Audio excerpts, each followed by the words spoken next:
تم سے ملنے سے پہلے میں اس بات پر اتنا یقین نہیں رکھتی تھی کہ عالم ارواح میں روحیں ساتھ رہ چکی ہیں۔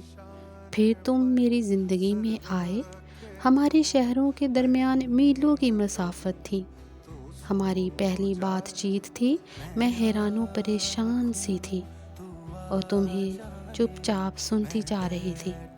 ایسا لگ رہا تھا یہ تم نہیں بلکہ میں بول رہی ہوں۔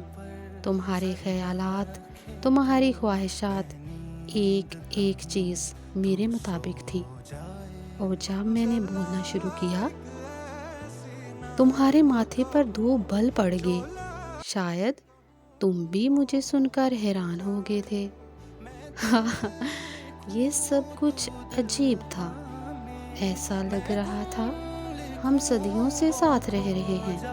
درمیان میں گزری گئی کئی عمر کی نیند کی خماری گزر گئی ہے، جس میں بس تمہارا وجود میرے پاس نہیں تھا، مگر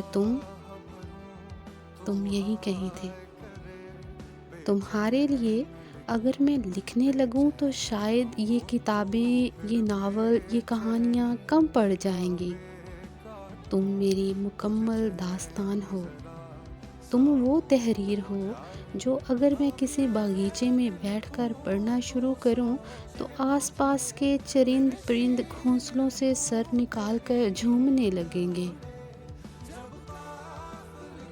تتلیاں آ کر میرے لفظوں کے گرد اڑنے لگیں گی اور تمہاری آواز، ہاں تمہاری آواز، اگر میں ریکارڈ کر کے کسی غموں کی اجڑی وادی میں چلا دوں تو ہر طرف نئے پھول کھلنے لگیں گے، ہر سو بہار آ جائے گی۔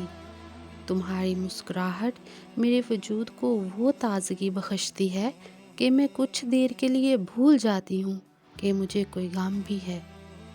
تم میں جو مجھے سب سے زیادہ اچھا لگا وہ یہ کہ تمہارے مزاج میں ایک غرور تھا۔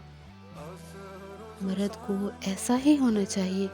سب کے آگے جی صدقے کرنے والا مجھے بالکل پسند نہیں۔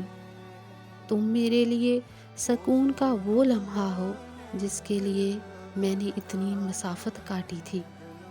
تمہارے بعد 1 منٹ بھی ایسا نہیں گزرا کہ تمہاری یاد نہ آئی ہو یا تمہارے خیال سے کوئی لمحہ خالی ہوا ہو۔